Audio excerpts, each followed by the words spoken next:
In Chapter 18, we learn about the laws that govern administrative agencies. An administrative agency is any body that is created by the legislative branch to carry out specific duties. So throughout this chapter, it discusses um, not only the various administrative agencies, but it also talks about why those agencies are created. It talks about how those agencies function and the rules, the rulemaking for those particular agencies, whether they're formal rulemaking or informal rulemaking, hybrid rulemaking, or exempted rulemaking. So this chapter does provide a lot of information about those types of agencies, how they are administered, and the rules and things that govern those agencies. It also talks about the limitations of the power of those agencies. So, whether it be an executive branch and the power that the executive branch is provided, the power that the branch provides the administrative agencies through the power of the president or presidential orders.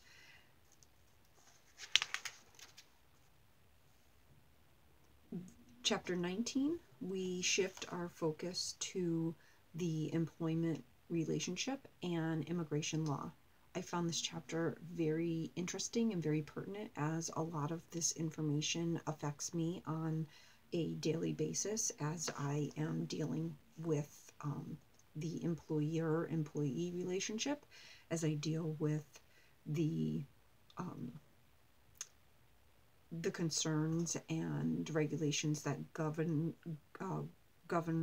things such as wage and hour, immigration law, being sure that the people that I hire and employ are able to be hired and employed in the United States and have the appropriate paperwork to do so. Making sure that we are following the wage and hour laws and standards that can be changing and certainly differ from a state and federal level. For instance, on the federal level, the minimum wage is, at a particular rate. At the state level, that rate is, at least in my case in Connecticut, vastly different from the federal minimum wage. So making sure that you are, as the employer or person that is responsible for those types of things, making sure that you're up and current with what those requirements are as far as wage and hour is concerned.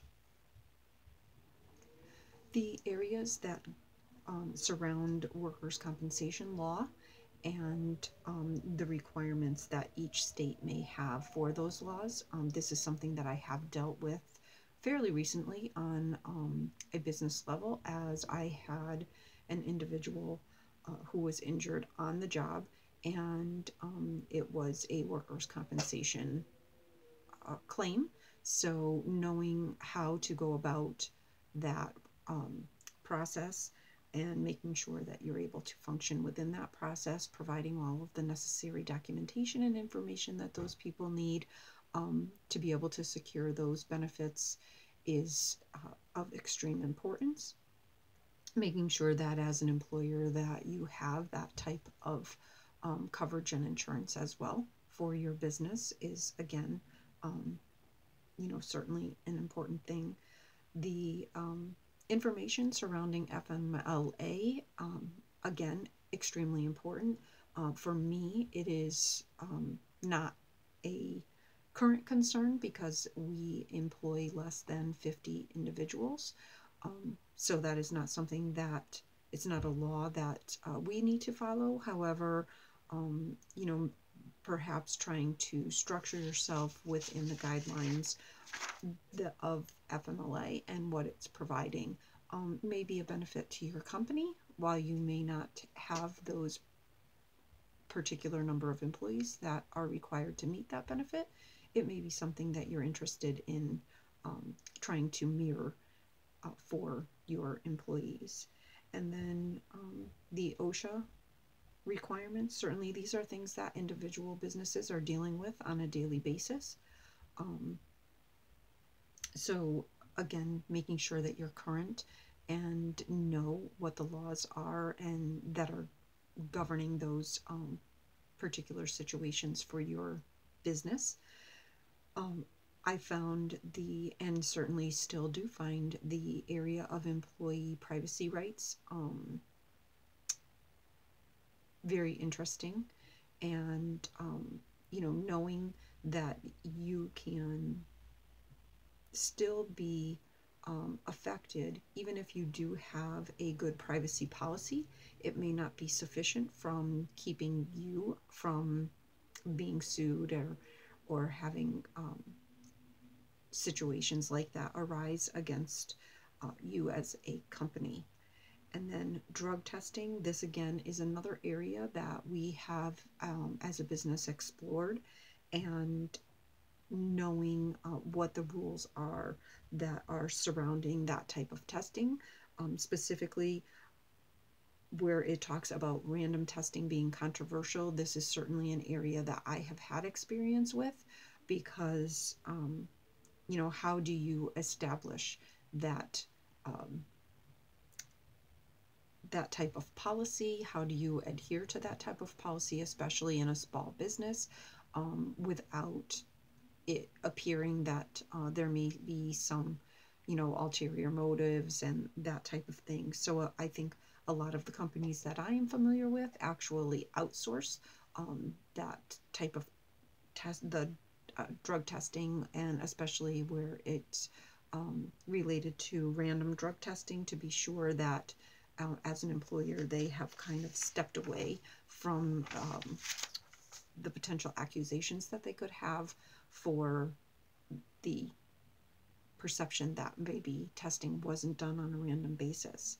As far as immigration law, again, this is an area that I deal with regularly because of the paperwork that needs to be kept for each individual employee. I do prepare I-9s. I do verify all of that information for employees and make sure that it is all kept within their files. One of the things that I did pick up from reading this is that I should be making copies perhaps of all of their documentation that they are providing. So that's something that I'm going to look into further and perhaps implement for myself within the next few weeks, if that's something that I should be doing instead of just documenting what I have visually seen. And then the information about non-citizen workers, and knowing that there are non-citizen workers that are allowed to be employed within the U.S., and how you need to go about verifying that type of information. The green card holders, and the different types of visas that are available to people to work within the United States. So I certainly found Chapter 19 very interesting, certainly extremely pertinent to the everyday business person, to be sure that they are following the laws that surround all the different types of regulations for employing people within their business.